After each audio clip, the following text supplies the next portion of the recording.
क्या आप आत्मनिर्भर बनना चाहते हैं? क्या आप चाहते हैं कि न सिर्फ आप बल्कि आपकी पूरी कौम की हालत बदल जाए और आत्मनिर्भर बन जाएं सारे के सारे? अगर हाँ, तो ये वीडियो आप ही के लिए है। जैसे कि कल मैंने डिनायल एंड डेप्रिवेशन का रिव्यू किया था, इसके बारे में मैंने डिटेल में आपको बताया था कि अब्दुर रहमान जो कि ऑथर है उनका क्या आर्ग्यूमेंट है और क्या क्या चीज़ें उन्होंने इस किताब में लिखी हैं। आज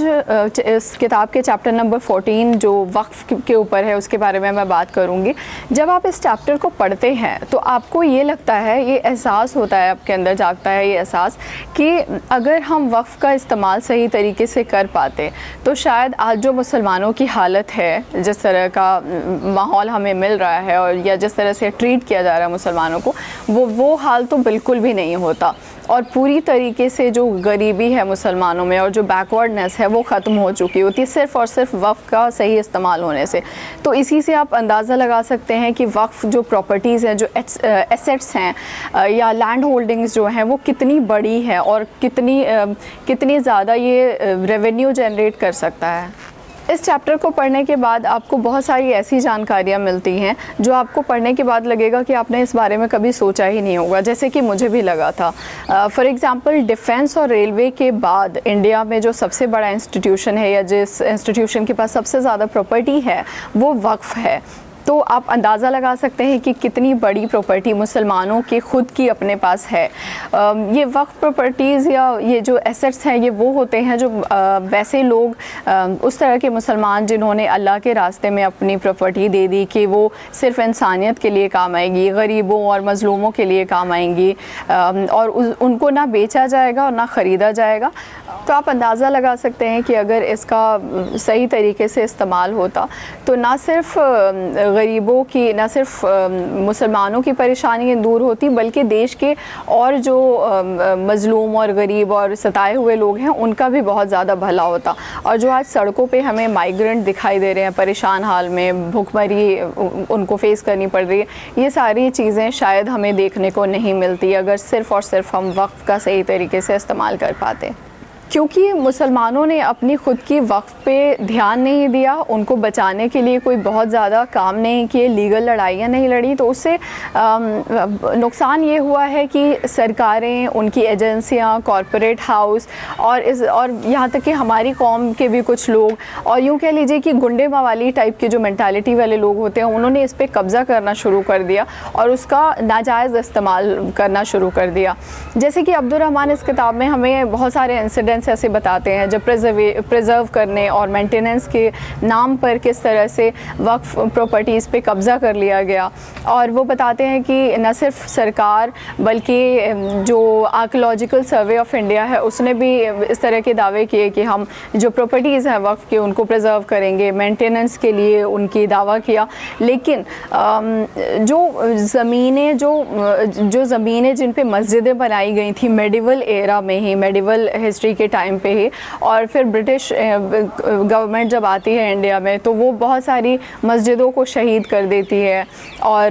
धीरे धीरे जब सरकारें आई इंडिया में तो उन्होंने भी कुछ इसी तरीके से किया। तो अब्दुर रहमान कहते हैं कि ASI ने भी इस तरह से चीज़ें की कि उन पे कब्ज़ा किया और आज सूरत हाल ये है कि उन मस्जिदों पे जिनका सिर्फ़ और सिर्फ मकसद था, जिन लोगों ने डोनेट की थी ये ज़मीन और मस्जिदें जिन्होंने बनवाई थी, जो सुल्तान हुआ करते थे या पहले के जो राजा महाराजा थे, उन्होंने जब ये ज़मीनें दी थी उनका मकसद सिर्फ ये था कि उस पर नमाज़ पढ़ी जाएगी। लेकिन आज नमाज को छोड़कर बाकी सारे गलत काम वहाँ पे हो रहे हैं। चलिए आप ये सोचिए कि अगर आपके पास कोई प्रॉपर्टी है या आपके पास ज़मीन या मकान है और आपको ये मालूम होता है कि उस पर किसी और ने कब्ज़ा कर लिया है, किसी ने इल्लीगल तरीके से उसको कब्ज़ा लिया है या उस पर इंक्रोचमेंट किया है, तो आप क्या करेंगे? उसके लिए या तो आप लीगल लड़ाई लड़ेंगे, ज़ाहिर आप उस प्रॉपर्टी को यूं ही तो नहीं छोड़ देंगे किसी और के कब्ज़े में। लेकिन वक्फ़ के मामले में ऐसा हुआ है क्योंकि मुसलमानों ने बहुत ज़्यादा इस पर ध्यान नहीं दिया, कम्युनिटी कहीं ना कहीं इग्नोरेंट रही इस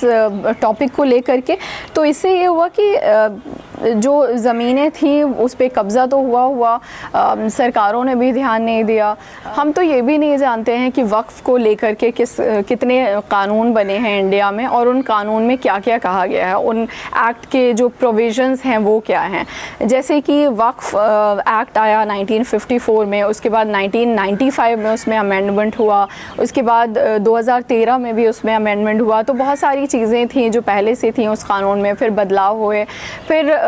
ये भी सजेस्ट किया गया कि ऑल इंडिया सर्वे होना चाहिए और सुप्रीम कोर्ट ने भी इस पे जजमेंट दी कि इसके इंक्रोचमेंट को, इस पे जो करप्शन हो रहा है इन प्रॉपर्टीज़ पे, उसके लेकर के ठोस कदम उठाए जाए। सच्चर कमेटी ने भी अपनी रिकमेंडेशन में ये बात बार बार दोहराई कि ये जो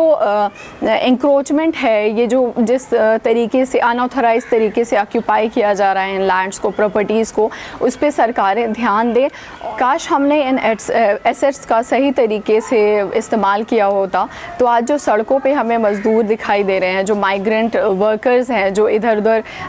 परेशान हाल में हैं, भूख से मर रहे हैं, उनकी बहुत ज़्यादा सहायता सिर्फ इनकी वक्फ प्रॉपर्टी से जनरेट हुई इनकम से हो सकता था। मैं आपको बताती हूँ कि वक्फ के कौन कौन से मेन ऑब्जेक्टिव हैं जिनके लिए उनको रखा जाता है। Educational institution, health facilities, hotels, libraries, इन सब के इस्टेब्लिशमेंट और इनके मेंटेनेंस में इनको खर्च किया जा सकता है। बच्चों की पढ़ाई के लिए, उनकी पढ़ाई को प्रमोट करने के लिए स्कॉलरशिप दी जा सकती है, रिलीफ का काम किया जा सकता है, फ़िनंशियल एड प्रोवाइड की जा सकती है और उन लोगों की सहायता की जा सकती है जो कम्युनल राइट्स के विक्टिम हैं या जो नेचुरल डिज़ास्टर के विक्टिम्स हैं। उनकी मदद के लिए भी वक्फ के जो इनकम जनरेट होती है उसका इस्तेमाल किया जा सकता है। साथ ही साथ मुसाफिर खाने बनाए जा सकते हैं, मैरिज हॉल की कंस्ट्रक्शन के लिए इनका इस्तेमाल हो सकता है। जो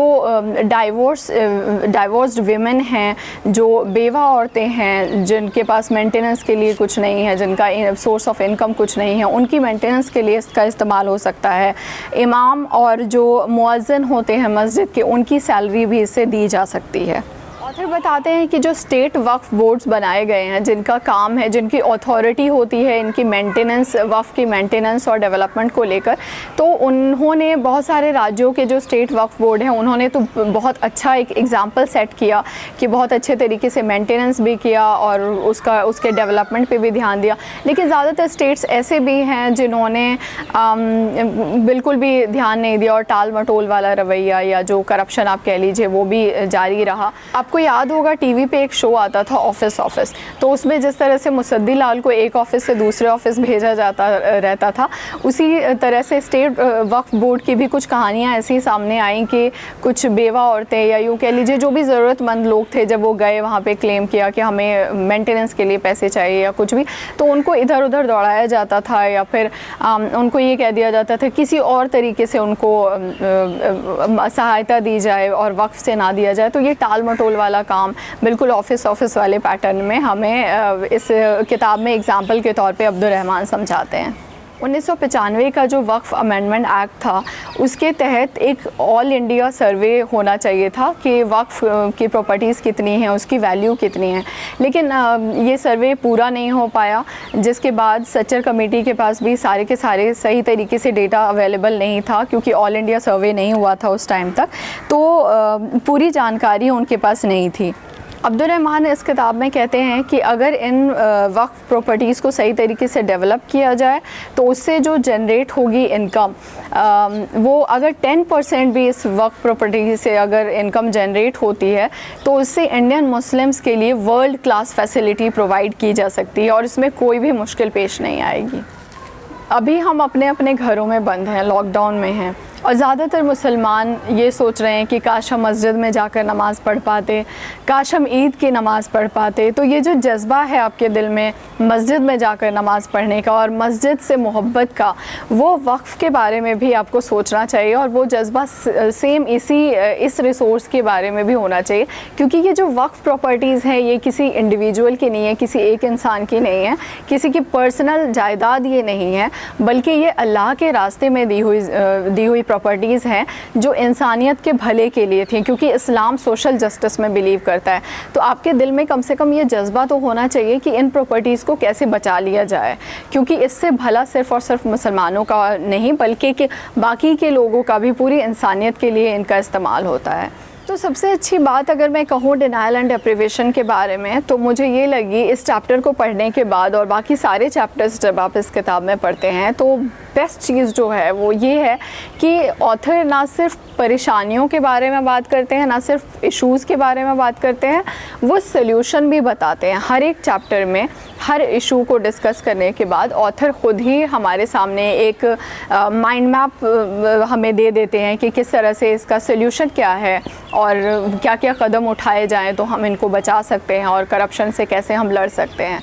ऑथर ये भी बताते हैं कि किस तरह से बहुत सारे इंडिविजुअल एक्टिविस्ट ऐसे हैं जिन्होंने बहुत ज़्यादा मेहनत की वक्फ प्रॉपर्टीज़ को बचाने के लिए। और हाल ही में महाराष्ट्र में एक एक्टिविस्ट थे जिन्होंने अपनी जान दे दी वक्फ को बचाने के लिए। तो दिक्कत यही है कि हम नहीं उनको जानते हैं। लोग काम कर रहे हैं और बहुत ही ईमानदारी से, बहुत लगन के साथ काम कर रहे हैं, लेकिन हम उन्हें नहीं जानते और कहीं ना कहीं हम थोड़े हिचकिचा जाते हैं या पीछे रह जाते हैं उनकी मदद करने से। तो हमें सोचना चाहिए कि जो